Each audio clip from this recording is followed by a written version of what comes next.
अब पशुपति व्रत को समझ लेना।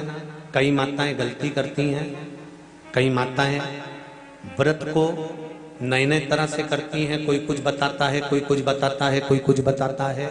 उस व्रत को आप समझ लीजिए, पशुपति व्रत को। पशुपति व्रत करने वाले लोग, मेरे बहन, मेरे भाई लोग, बच्चे स्मरण में रहे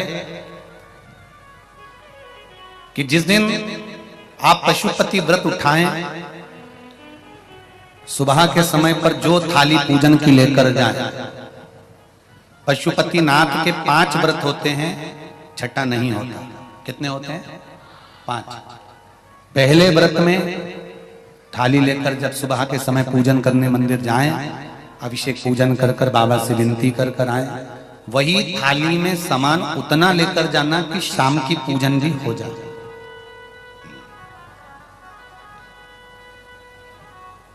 प्रदोष काल की भी पूजन, शाम के समय की पूजन भी हो जाए।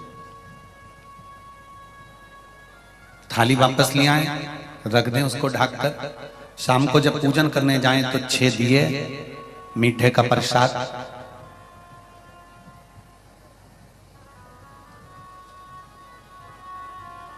पति पत्नी अगर दोनों पशुपति व्रत कर रहे हैं तो दोनों की थाली अलग जाना चाहिए, दोनों का प्रसाद अलग जाना चाहिए।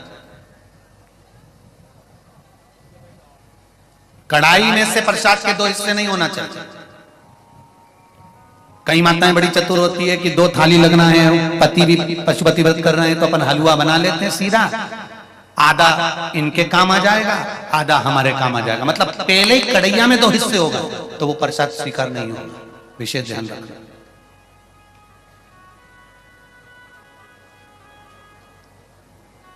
फिर पत्नी अपने पूजन के लिए हलवा बना ले, सीरा बना ले, पति अपने प्रसाद के लिए खीर बनवा ले, या कोई दूसरा मीठा कुछ बनाना हो तो वो बना लो। पर जो प्रसाद कढ़ैया में अगर सीरा बनाया है, हलवा बनाया है या खीर बनाई है, तो ये हिसाब से नहीं बनना चाहिए कि इनके भी काम आ जाएगी और अपने भी काम आ जाएगी। तो मतलब प्रसाद के 2 हिस्से आपने उसी समय पर कर दिए, तो वो व्रत की स्वीकृति नहीं है। इसका विशेष ध्यान रखना।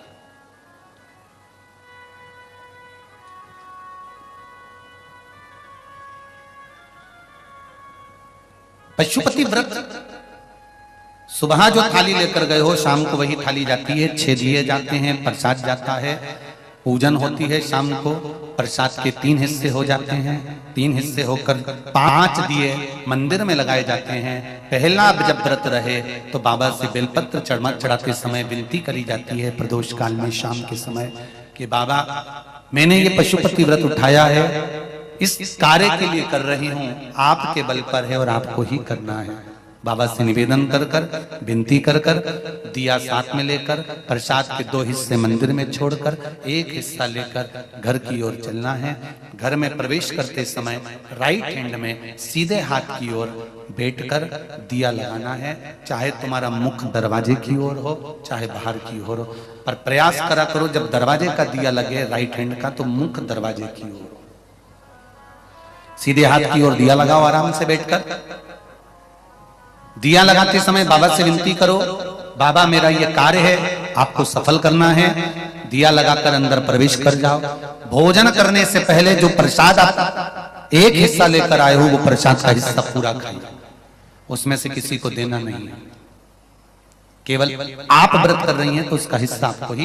भोजन के पहले उस मीठे का प्रसाद खाओ। इसके बाद में जो भी घर में भोजन बना हो उसको प्रेम से आनंद के साथ पाइए और बाबा का व्रत करो। 5वां व्रत अगर बीच में कोई रजस्वला धर्म आ जाए, कोई काम आ जाए, तो उपास तो करना पड़ेगा। एक समय फलहार करो, एक समय भोजन करो, व्रत करो, पर पूजन भले मत करो। तो वो व्रत गिनती में नहीं आएगा।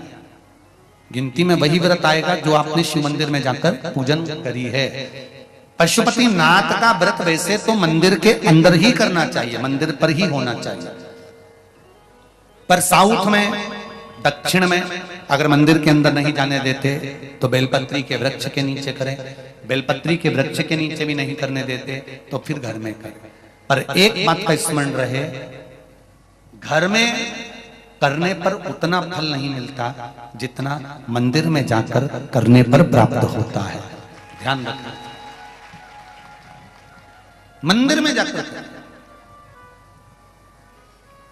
जब 5वां व्रत पूर्ण हो, बीच में अगर गैप भी आ जाए तो 5वां जो व्रत होगा आपका, उस 5वें व्रत में भगवान को कुछ भी पूजन करने के बाद 108 चीजें, या तो बेलपत्र या पंखड़ी फूल की या चावल का दाना, मूंग का दाना, जो भी आप बाबा को समर्पित कर सकते हो, कुछ बाबा को 108 दाने समर्पित कर दो, या बेलपत्र समर्पित कर दो, या पुष्प समर्पित कर दो। श्रीफल